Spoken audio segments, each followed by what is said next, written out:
Republican Congressman from Georgia and member of the House Budget Committee, Buddy Carter.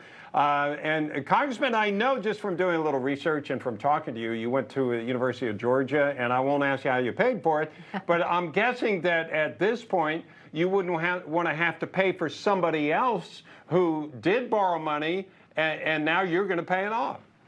Absolutely. You know, a few days ago, 87% of American taxpayers didn't have any student debt. Well, they do now, thanks to Joe Biden and the Democrats. And not only that, but what even makes it worse is that most of the borrowing that's going to be forgiven here is done by those who are in 60% of the income distribution. I mean, this is a gift to the wealthy. I don't get it at all. This makes no sense. It's unfair. It's just awful, awful policy. And even Democrats agree with this. This is not the way it's done. You know, we learn fiscal responsibility whenever we were in school. I worked my way through school. I did take loans. I paid them back. I understood that I had to do that. I paid my children's way through school. I saved for them to be able to go to school. All that's out the window now. And that perhaps is the worst part of this, is the fiscal responsibility that people are going to lose that lesson now. Yeah, Congressman, to that end, do you feel that this is teaching a lesson that, well, okay, I can just take out a loan and then ultimately I don't have to pay it back? So setting a bad precedent and an assumption that money can kind of, or debt can kind of just be erased and doesn't actually have to be paid back through, as you pointed out, hard work and dedication. Absolutely. And that is not the message that we need to be teaching our young children and our young people. It's not the message that we have here in America. And not only that, but what about scholarships? You know, we've had, people who are smart, they have a gift, but they work hard too. And they make good grades, and they get a scholarship. They're so proud of it. And now, what do you need a scholarship for? Athletic scholarships, academic scholarships. None of that really matters if you're just going to borrow money and it's going to be forgiven. It makes no sense whatsoever. Yeah, and I've seen people say this debt, it wasn't paid for by the taxpayers. The debt holder was the federal government. And I'm thinking, you don't understand economics. I mean, whatever class it was, you didn't go to it, because where does that money come from? The colleges have been paid. By the way, that's another discussion, is how they keep driving up tuition and building buildings and paying football coaches more. But that's a different issue. Not, by the way, that Georgia doesn't deserve a good football coach. But you have people, taxpayers paid all that. The only difference now is they're not going to get paid back.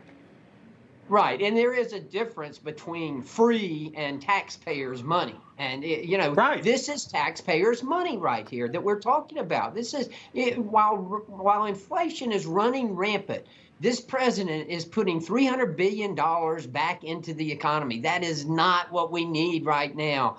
The inflation's caused by the fact that we've got too many dollars chasing after too few products. We all understand that. I don't think this administration gets it. I think they're tone deaf to this. They do not understand. And there's no question in my mind that they're trying to buy political favor by those who owe these loans. And Congressman, perfectly timed to your point, we do have a little sound, or lack thereof, from White House Press Secretary Karine Jean-Pierre, who was pressed on who's going to pay for this and just couldn't seem to answer the question. Take a listen. Who is paying for this? What we are saying is the work that this administration has done, the work that the Democrats in Congress has done, is actually there. And you see that the 1.7 trillion deficit deduction that you see is going to benefit us in being able to do something for the middle class, to do something for the middle class. This is about doing something for people who make less than $125,000. $1.7 trillion. That's what we've been able to do.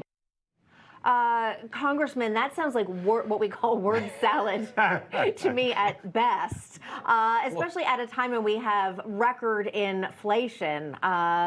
Your reaction to that? Again, they just don't get it. They don't understand. I mean, this is obviously spinning the whole subject matter here. It makes no sense whatsoever. And listen, Americans understand this. The American taxpayer, they're not standing for this. You know, I just got back from picking my truck up, and it's been worked on. And the guy there was telling me at the shop, you know, I wanted to go to law school, but I knew I couldn't afford it, so I didn't go. If I'd known they were going to pay my loan, I'd have gone. I'd been a lawyer. Well, Right. you know, this is punishing the least of those who deserve it. All right, Representative Buddy Carter, thank you so much, sir. Thank you.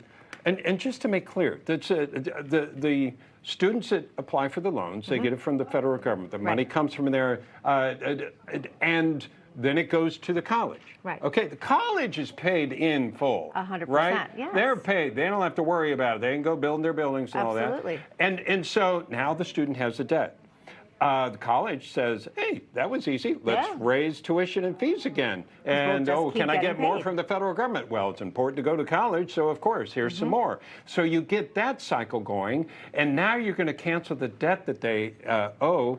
Where'd the money come from? It came from taxpayers or China if you're borrowing the money. it's or true. elsewhere. You Well, know, of China course. does lend us a lot of money. So. Good point. As the congressman said, if you didn't have student debt before, well, now you do. You do now. So welcome to the club, I Congratulations, guess. yes. Yeah.